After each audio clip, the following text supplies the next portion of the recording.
Okay, ready? Wind in the Willows. Let's see if this helps. We're in chapter 11. Like summer tempests came his tears. Very dramatic. Now remember, Toad has just escaped from jail. And then he borrowed another motor car and drove it into a pond, and he's run away and fell into the river, and he's being washed down the river. And all of a sudden, he sees a place to hang on, and it's his house of his friend, the water rat. So he's tired, he's hungry, he's been washed down the river, he's being chased, and his friend rescues him. But remember, he's still in disguise. He's dressed like a washerwoman.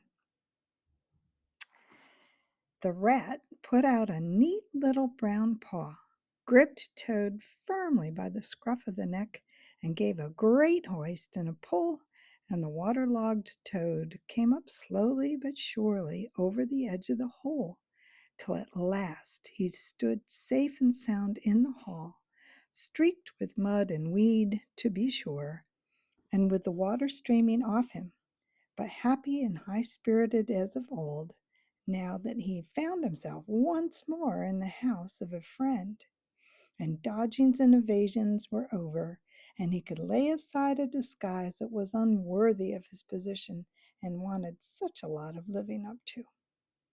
"Oh, Ratty," he cried, "I've been through such times since I saw you last, you can't think. Such trials, such sufferings, and all so nobly borne. Then such escapes, such disguises, such subterfuges, and all so cleverly planned and carried out. I've been in prison, got out of it, of course, been thrown into a canal, swam ashore, stole a horse, sold him for a large sum of money, humbugged everybody, made 'em all do exactly what I wanted. Oh, I am a smart toad, and no mistake. What do you think my last exploit was? Just hold on till I tell you." "Toad," said the water rat gravely and firmly, "you go off upstairs at once and take off that old cotton rag that looks as if it might formerly have belonged to some washerwoman, and clean yourself thoroughly and put on some of my clothes and try and come down looking like a gentleman, if you can, for a more shabby, bedraggled, disreputable looking object than you are never set eyes on in my whole life. Now stop swaggering and arguing and be off. I have something to say to you later." He's not happy. Toad was at first inclined to stop and do some talking back at him. He had had enough of being ordered about when he was in prison, and here was the thing being begun all over again, apparently, and by a rat, too. However, he caught sight of himself in the looking-glass over the hat-stand with the rusty black bonnet perched rakishly over one eye, and he changed his mind, and went up very quickly and humbly upstairs to the rat's dressing-room. There he had a thorough wash and a brush-up, changed his clothes, and stood for a long time before the glass, contemplating himself with pride and pleasure, and thinking what utter idiots all the people must have been to have ever mistaken him for one moment for a washerwoman. By the time he came down again, luncheon was on the table, and very glad Toad was to see it, for he had been through some trying experiences and had taken much hard exercise since the excellent breakfast provided for him by the gypsy. While they ate, Toad told the rat all his adventures, dwelling chiefly on his own cleverness and presence of mind in emergencies and cunning in tight places, and rather making out that he had been having a gay and highly colored experience. But the more he talked and boasted, the more grave and silent the rat became. When at last Toad had talked himself to a standstill, there was silence for a while, and then Rat said, "Now, Toady, I don't want to give you pain after what you've been through already, but seriously, don't you see what an awful ass you've been making of yourself? On your own admission, you have been handcuffed, imprisoned, starved, chased, terrified out of your life, insulted, jeered at, and ignominiously thrown into the water by a woman, too. Where's the amusement in that? Where does the fun come in? And all because you must needs and go and steal a motor car. You know that you've never had anything but trouble from motor cars from the moment you first set your eyes on one. But if you will be mixed up with them, as you generally are 5 minutes after you've started, why steal them? Be a cripple if you think it's exciting. Be bankrupt for a change if you set your mind on it. But why choose to be a convict? When are you going to be sensible and think of your friends and try and be a credit to them? Do you suppose it's any pleasure to me, for instance, to hear animals saying as I go about that I'm the chap who keeps company with jailbirds? Now, it was a very comforting point in Toad's character that he was a thoroughly good-hearted animal and never minded being jawed by those who were his real friends. And when most set upon a thing, he was always able to see where the other side of the question. So, although while the rat was talking so seriously, he kept saying to himself mutinously, "But it was real fun, though, awful fun," and making strange suppressed noises inside him, and boop boop, and other sounds resembling stifled snorts or the opening of soda water bottles. Yet, when the rat had quite finished, he heaved a great deep sigh and said very nicely and humbly, "Quite right, Ratty. How sound you always are. Yes, I've been a conceited old ass, I can see that now. But now I'm going to be a good toad and not do it any more. As for motor cars, I've not been at all so keen about them since my last dunking in that river of yours. The fact is, while I was hanging on to the edge of your hole and getting by breath, I had a sudden idea, a really brilliant idea, connected with boats. There, don't take on so, old chap, and stamp and upset things. It was only an idea, and we won't talk about it any more now. We'll have our coffee and smoke and a quiet chat, and then I'm going to stroll gently down to Toad Hall and get into clothes of my own and set things going again on the old lines. I've had enough of adventures. I shall lead a quiet, steady, respectable life, pottering about my property and improving it, and doing a little landscaping gardening at times. There will always be a bit of dinner for my friends when they come to see me, and I shall keep a pony chaise to jog about the country in, just as I used to in the good old days, before I got restless and wanted to do things." "Stroll gently down to Toad Hall?" cried the rat, greatly excited. "What are you talking about? Do you mean to say you haven't heard?" "Heard what?" said Toad, turning rather pale. "Go on, Ratty, quick, don't spare me. What haven't I heard?" "Do you mean to tell me," shouted the rat, thumping with his little fist on the table, "that you've heard nothing about the stoats and the weasels?" "What? The wild wooders?" cried the toad, trembling in every limb. "No, not a word. What have they been doing?" "And how they've been and taken Toad Hall?" continued the rat. Toad leaned his elbows on the table and his chin on his paws, and a very large tear welled up on each side of his eyes, overflowed and splashed on the table. Plop, plop. "Go on, Ratty," he murmured presently. "Tell me all. The worst is over. I am an animal again. I can bear it." "When you got into that trouble of yours," said the rat slowly and impressively. "I mean when you disappeared from society for a time over that misunderstanding about a machine, you know." Toad merely nodded. "Well, it was a good deal talked about down here, naturally," continued the rat, "not only among the riverside, but even in the wild wood. Animals took sides, as always happens. The river banker stuck up for you and said you'd been infamously treated and there was no justice to be had in the land nowadays. But the wild wood animals said hard things and served you right, and it was this sort of thing that was stopped. And they got very cocky and went about saying that you were done for this time, that you would never come back again. Never, never. Toad nodded once more, keeping silence. That's the sort of little beasts they are, the rat went on. But Mole and Badger, they stuck out through thick and thin that you would come back again soon somehow. They didn't know exactly how, but somehow. Toad began to sit up in his chair again and smirk a little. They argued from history, continued the rat. They said that no criminal laws had ever been known to prevail against cheek and plausibility such as yours, combined with the power of a long purse.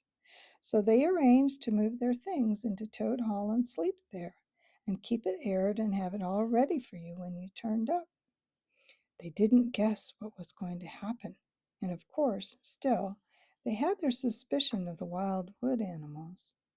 Now I come to my most painful and tragic part of my story. One dark night, it was a very dark night, and blowing hard too, and raining simply cats and dogs, and a band of weasels, armed to the teeth, crept silently up the carriage drive to the front entrance. Simultaneously, a body of desperate ferrets, advancing through the kitchen garden, possessed themselves of the backyard and offices, while a company of skirmishing stoats who stuck at nothing occupied the conservatory and the billiard room and held the French windows opening onto the lawn. The Mole and the Badger were sitting by the fire in the smoking room, telling stories and suspecting nothing, for it wasn't a night for any animals to be out in, when those bloodthirsty villains broke down the doors and rushed in upon them from every side. They made the best fight they could, but what was the good? They were unarmed and taken by surprise, and what can two animals do against hundreds? They took and beat them severely with sticks, those two poor, faithful creatures, and turned them out into the cold and the wet with many insulting and uncalled for remarks. Here the unfeeling Toad broke into a snigger and then pulled himself together and tried to look particularly solemn. And the wild wooders, excuse me, and the wild wooders have been living in Toad Hall ever since, continued the rat, and going on simply anyhow, lying in bed half the day and breakfast at all hours, and the place is such a mess, I'm told. It's not fit to be seen. Eating your grub and drinking your drink and making bad jokes about you and singing vulgar songs about, well, about prisons and magistrates and policemen. Horrid personal things, songs with no humor in them, and they're telling the tradespeople and everybody that they've come to stay for good. Oh, have they? Said Toad, getting up and seizing a stick. I'll jolly soon see about that. It's no good, Toad, called the rat after him. You'd better come back and sit down. You'll only get into trouble. But the Toad was off, and there was no holding him. He marched rapidly down the road, his stick over his shoulder, fuming and muttering to himself in all his anger, till he got near his front gate, when suddenly there popped up from behind the palings a long yellow ferret with a gun. "Who comes there?" said the ferret sharply. "Stuff and nonsense," said the Toad very angrily. "What do you mean by talking to me like that? Come out of it at once, or I'll—" The ferret never said a word, but he brought his gun up to his shoulder.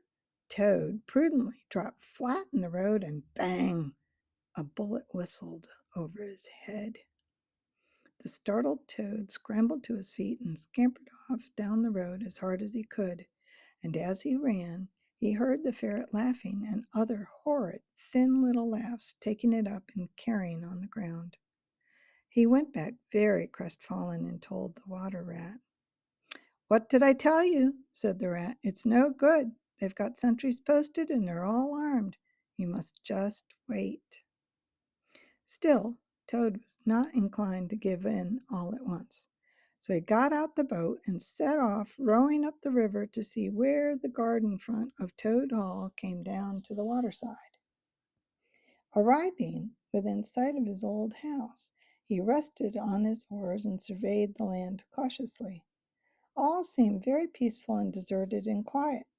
He could see the whole front of Toad Hall glowing in the evening sunshine, the pigeons settling by twos and threes along the straight line of the roof, the garden a blaze of flowers, the creek that led up to the boathouse, the little wooden bridge that crossed it, all tranquil, uninhabited, apparently waiting for his return. He would try the boathouse first, he thought. Very warily he paddled up to the mouth of the creek and was just passing under the bridge when crash! A great stone dropped from above, smashed through the bottom of the boat. It filled and sank, and Toad found himself struggling in deep water. Looking up, he saw two stoats leaning over the parapet of the bridge and watching him with great glee.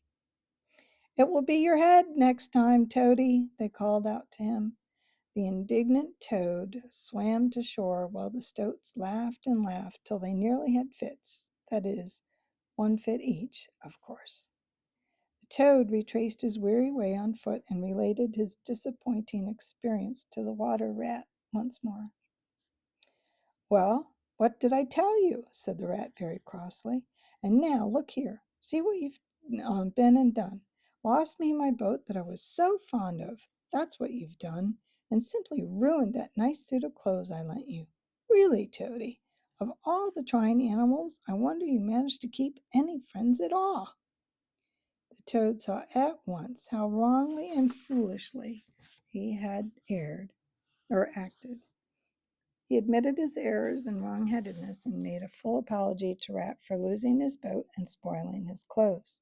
And he wound up saying, with that frank self surrender which always disarmed his friends' criticisms and won them back to his side, "Ratty, I see that I have been a headstrong and wilful Toad. Henceforth, believe me, I will be humble and submissive and will take no action without your kind advice and full approval."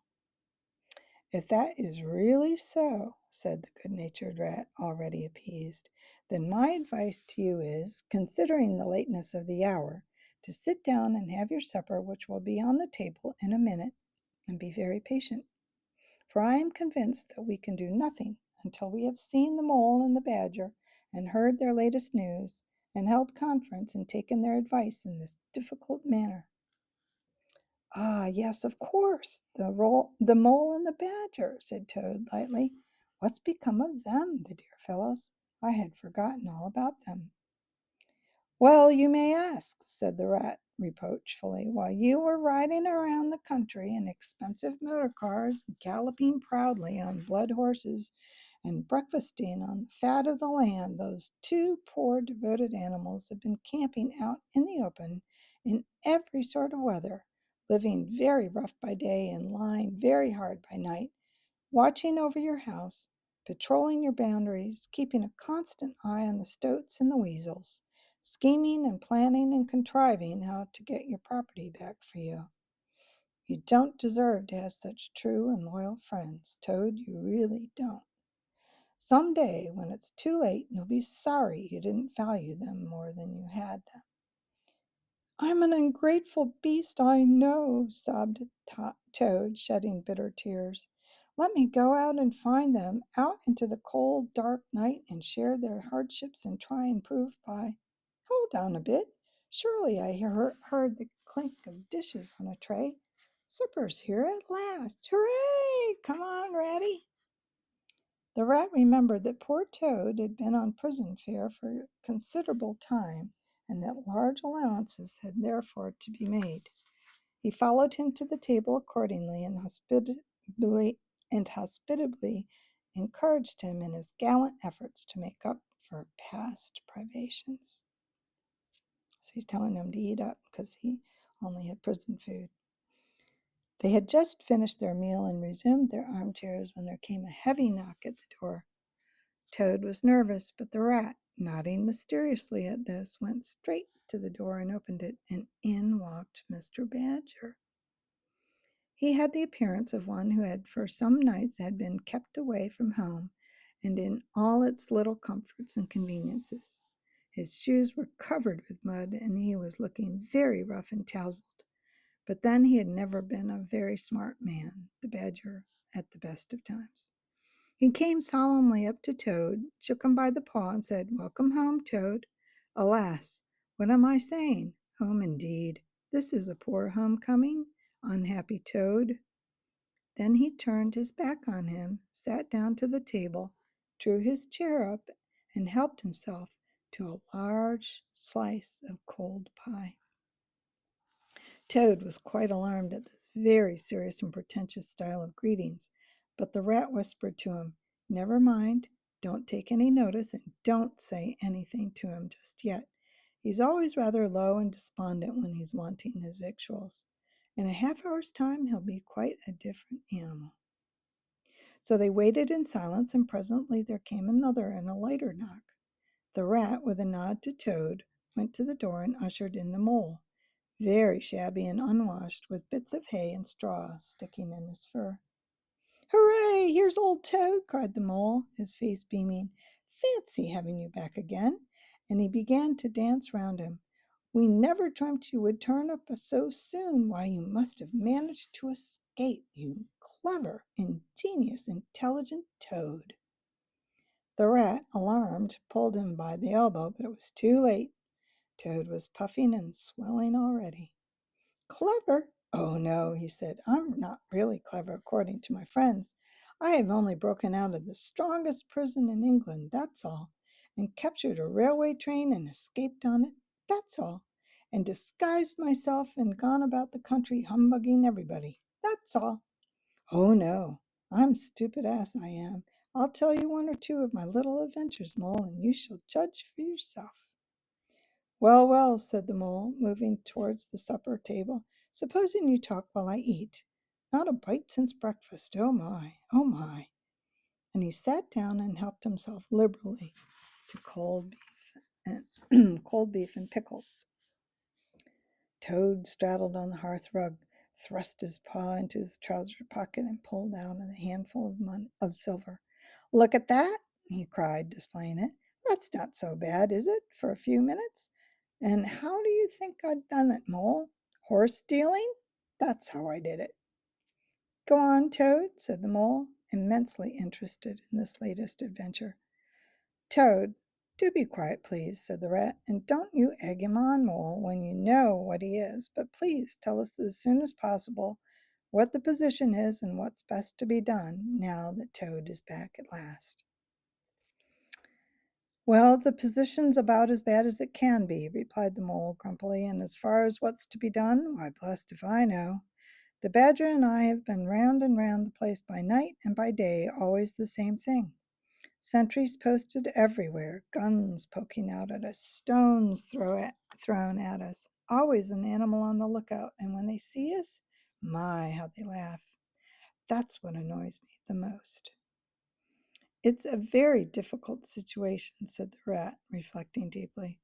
"But I think I see now in the depths of my mind what Toad really ought to do. I'll tell you he ought to." "No, he oughtn't," shouted the mole with his mouth full. "Nothing of the sort. You don't understand. What he ought to do is, he ought to—" "Well, I shan't do it anyway," cried Toad, getting excited. "I'm not going to be ordered about by you fellows. It's my house we're talking about, and I know exactly what to do, and I'll tell you I'm going to—" By this time they were all three talking at once, at the top of their voices, and the noise was simply deafening, when a thin, dry voice made itself heard, saying, "Be quiet at once, all of you!" And instantly everyone was silent. It was the badger, who, having finished his pie, had turned round in his chair and was looking at them severely. When he saw that he had secured their attention and that they were evidently waiting for him to address them, he turned back to the table again and reached out for the cheese. And so great was the respect commanded by the solid qualities of that admirable animal that not another word was uttered until he had quite finished his repast and brushed the crumbs from his knees. The toad fidgeted a good deal, but the rat held him firmly down. When the badger had quite done, he got up from his seat, stood before the fireplace, reflecting deeply. At last he spoke. "Toad," he said severely, "you bad, troublesome little animal, why aren't you ashamed of yourself? What do you think your father, my old friend, would have said if he had been here tonight and had known all of these goings on?" Toad, who was on the sofa by this time with his legs up, rolled over on his face, shaken by sobs of contrition. There, went on the badger more kindly. "Never mind. Stop crying. We're going to let bygones be bygones and try and turn over a new leaf. But what the mole says is quite true. The stoats are on guard at every point, and they make the best sentinels in the world. It's quite useless to think of attacking the place. They're too strong for us." "Then it's all over," sobbed the toad, crying into the sofa cushions. "I shall go and enlist for a soldier and never see my dear Toad Hall any more." "Come, cheer up, Toady," said the badger. "There are more ways of getting back a place than taking it by storm. I haven't said my last word yet. Now, I am going to tell you a great secret." Toad sat up slowly and dried his eyes. Secrets had an immense attraction for him because he never could keep one, and he enjoyed the sort of unhallowed thrill he experienced when he went and told another animal after having faithfully promised not to. "There is an underground passage," said the badger impressively, "that leads from the river bank quite near here, right up to the middle of Toad Hall." "Oh, nonsense, Badger," said Toad rather airily. "You've been listening to some of the yarns they spin in the public houses about here. I know every inch of Toad Hall inside and out. Nothing of the sort, I do assure you." "My young friend," said the badger with great severity, "your father, who was a worthy animal, a lot worthier than some others I know, was a particular friend of mine and told me a great deal he wouldn't have dreamt of telling you. He discovered that passage. He didn't make it, of course. That was done hundreds of years before he ever came to live there. And he repaired it and cleaned it out because he thought it might come in useful one day in case of trouble or danger. And he showed it to me. 'Don't let my son know about it,' he said. 'He's a good boy, but very light and volatile in character and simply cannot hold his tongue. If he's ever in a real fix and it would be of use to him, you may tell him about the secret passage, but not before.'"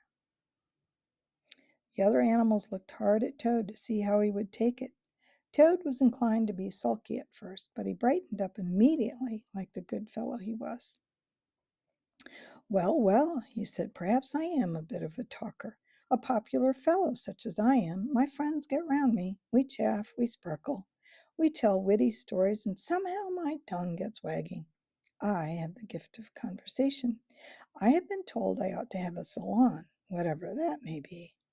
Never mind. Go on, Badger. How's this passage of yours going to help us?" "I've found out a thing or two lately," continued the badger. "I got Otter to disguise himself as a sweep and call at the back door with brushes over his shoulder asking for a job. There's going to be a big banquet tomorrow night. It's somebody's birthday. The chief weasels, I believe, and all the weasels will be gathered together in the dining hall, eating and drinking and laughing and carrying on, suspecting nothing. No guns, no swords, no sticks, no arms of any sort altogether, whatever." "But the sentinels will be posted as usual," remarked the rat. "Exactly," said the badger. "That's my point. The weasels will trust entirely to their excellent sentinels, and that is where the passage comes in. That very useful tunnel leads right up under the butler's pantry next to the dining hall." "Aha! "That squeaky board in the butler's pantry," cried the toad. "Now I understand it." "We shall creep out quietly into the butler's pantry," cried the mole. "With our pistols and our swords and our sticks," shouted the rat. "And rush in upon them," said the badger. "And whack 'em and whack 'em and whack 'em," cried the toad in ecstasy, running round and round the room and jumping over the chairs. "Very well, then," said the badger, resuming his usual dry manner. "Our plan is settled, and there's nothing more for you to argue and squabble about. So, as it's getting very late, all of you go right off to bed at once. We will make all the necessary arrangements in the course of the morning tomorrow." Toad, of course, went off to bed dutifully with the rest. He knew better than to refuse, though he was feeling much too excited to sleep. But he had had a long day with many events crowded into it, and sheets and blankets were very friendly and comforting on things, after plain straw and not too much of it, spread on the stone floor of a draughty cell. And his head had not been many seconds on his pillow when he was snoring happily. Naturally, he dreamt a good deal about roads that ran away from him just when he wanted them, and canals that chased him and caught him, and a barge that sailed into the banqueting hall with his week's washing, just as he was giving a dinner party, and he was alone in the secret passage, pushing onwards. But it twisted and turned round and shook itself and sat up on its end, yet somehow, at the last, he found himself back in Toad Hall, safe and triumphant, with all his friends gathered round him, earnestly assuring him that he was really a very clever toad. He slept till a late hour next morning, and by the time he got down he found that the other animals had finished their breakfast some time before. The mole had slipped off somewhere by himself without telling anyone where he was going. The badger sat in the armchair reading the paper and not concerning himself in the slightest about what was going to happen that very evening. The rat, on the other hand, was running around the room busily, with his arms full of weapons of every kind, distributing them in 4 little heaps on the floor and saying excitedly under his breath as he ran, "Here's a sword for the rat, here's a sword for the mole, here's a sword for the toad, here's a sword for the badger. Here's a pistol for the rat, here's a pistol for the mole, here's a pistol for the toad, here's a pistol for the badger," and so on, in a regular rhythmical way, while the 4 little heaps gradually grew and grew. "That's all very well, rat," said the badger presently, looking at the busy little animal over the edge of his newspaper. "I'm not blaming you, but just let us once get past the stoats with those detestable guns of theirs, and I assure you shan't want any swords or pistols. We 4 with our sticks, once we're inside the dining hall, why, we shall clear the floor of all the lot of them in 5 minutes. I haven't done the whole thing by myself. Oh, excuse me. I'd have done the whole thing by myself, only I didn't want to deprive you fellows of the fun." Badgers are very fierce fighters. "It's as well to be on the safe side," said the rat, reflectively, polishing a pistol barrel on his sleeve and looking along it. The toad, having finished his breakfast, picked up a stout stick and swung it vigorously, belaboring imaginary animals. "I'll learn 'em to steal my house," he cried. "I'll learn 'em, I'll learn 'em." "Don't say learn 'em, Toad," said the rat, greatly shocked. "It's not good English." "What are you always nagging at Toad for?" inquired the badger rather peevishly. "What's the matter with his English? It's the same what I use myself, and it's good enough for me. It ought to be good enough for you." "I'm very sorry," said the rat humbly, "only I think it ought to be teach them, not learn them." "But I don't want to teach them," replied the badger. "We want to learn 'em. Learn 'em, learn 'em. And what's more, we're going to do it, too." "Oh, very well, have it your own way," said the rat. He was getting rather muddled about it himself, and presently he retired into a corner where he could be heard muttering, "Learn 'em, teach 'em, learn 'em," till the badger told him rather sharply to leave it off.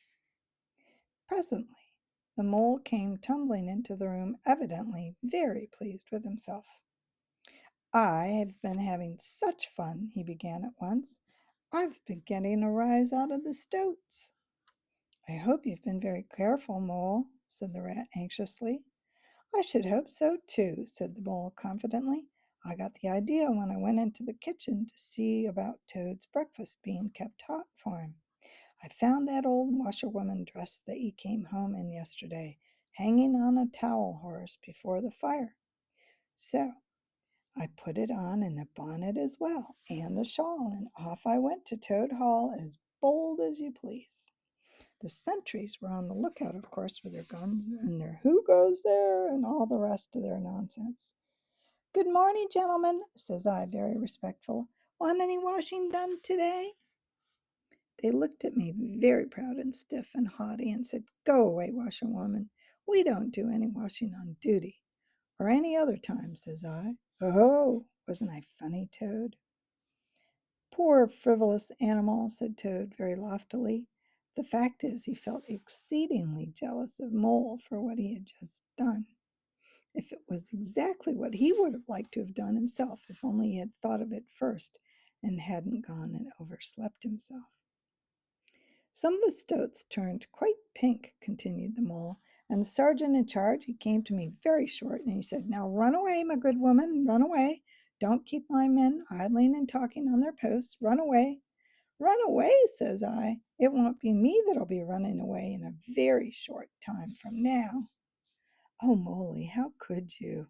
Said the rat, dismayed. The badger laid down his paper. I could see them pricking up their ears and looking at each other, went on the mole, and the sergeant said to them, Never mind her. She doesn't know what she's talking about. Oh, don't I? Said I. Well, let me tell you this. My daughter, she washes for Mr. Badger, and that'll show you whether I know what I'm talking about, and you'll know pretty soon, too. 100 bloodthirsty badgers armed with rifles are going to attack Toad Hall this very night by way of the paddock. 6 boatloads of rats with pistols and cutlasses will come up the river and effect a landing in the garden, while a picked body of toads known as the die-hards or the death or glory toads will storm the orchard and carry everything before them, yelling for vengeance. There won't be much left of you to wash by the time they're done with you, unless you clear out while you have the chance. Then I ran away, and I was out of sight. I hid, and presently I came creeping back along the ditch and took a peep at them running through the hedge. They were all nervous and as flustered as could be, running all ways at once and falling over each other, and every one giving orders to everybody else and not listening. And the sergeants kept sending off parties of stoats to distant parts of the ground, and then sending other fellows to fetch 'em back again. And I heard them saying to each other, That's just like the weasels, there to stop comfortably in the banqueting hall and have feasting and toasts and songs and all sorts of fun, while we must stay on guard in the cold and dark, and in the end be cut to pieces by bloodthirsty badgers. Oh, you silly ass mole, cried Toad, you've been and spoiled everything. Mole, said the badger in his dry, quiet way, I perceive you have more sense in your little finger than some other animals have in the whole of their fat bodies. You have managed excellently, and I begin to have great hopes for you. Good mole, clever mole. The toad was simply wild with jealousy, more especially as he couldn't make out for the life of him what the mole had done that was so particularly clever. But, fortunately for him, before he could show temper or expose himself to Badger's sarcasm, the bell rang for lunch. It was a simple but sustaining meal, bacon and broad beans and a macaroni pudding, and when they had quite done, the Badger settled himself into an armchair and said, Well, we've got our work cut out for us tonight, and we'll probably be pretty late before we're quite through with it, so I'm just going to take 40 winks while I can. And he drew a handkerchief over his face and was soon snoring. The anxious and laborious rat at once resumed his preparations and started running between his 4 little heaps, muttering, Here's a belt for the rat. Here's a belt for the mole. Here's a belt for Toad, here's a belt for Badger, and so on with every fresh accoutrement he produced, to which there seemed to be really no end. So the mole drew his arm through Toad's, let him out into the open air, shoved him into a wicker chair, and made him tell all his adventures from beginning to end, which Toad was only too willing to do. The mole was a good listener, and Toad, with no one to check his statements or to criticize in an unfriendly spirit, rather had let himself go. Indeed, much that he related belonged more properly to the category of what might have happened had I only thought of it in time instead of 10 minutes afterwards. Those are always the best and the raciest adventures, and why should they not be truly ours as much as the somewhat inadequate things that really come off? I think that's it. Yep, next time. Last chapter, chapter 12, The Return of Ulysses. Until then.